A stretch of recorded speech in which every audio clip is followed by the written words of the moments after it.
This example shows how you can leverage data created in assembly right in Animation Designer.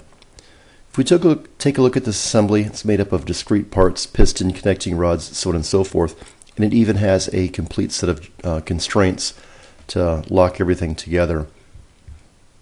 If we use the Move Component command in assembly, we can give this thing a spin and see exactly what the behavior will look like.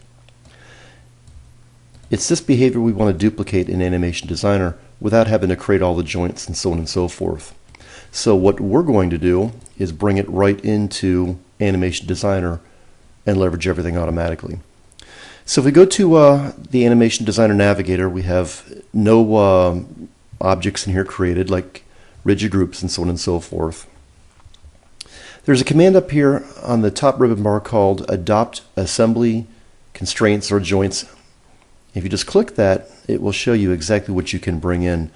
Now the system is smart enough to know that if there's only constraints, it will try to mimic an appropriate set of joints for that. If there are joints or couplers inside of the assembly, you're going to get a choice on what you can bring in.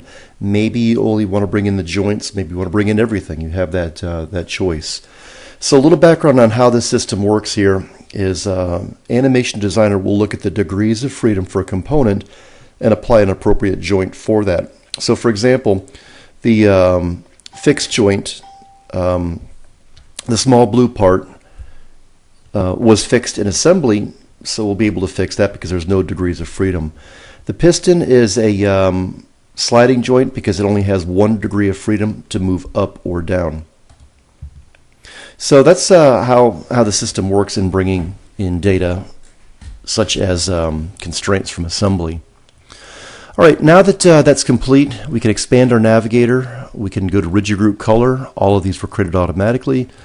The joints were also brought in automatically as well. Not brought in automatically, but created based on the assembly constraint definition.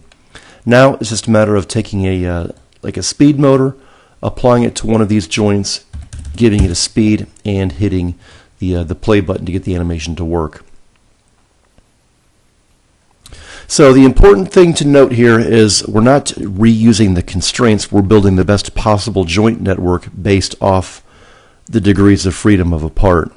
We only go 1 level deep, so if you've got constraints way down 5 levels deep in assembly, it's going to consider all that part of the subassembly that's contained in.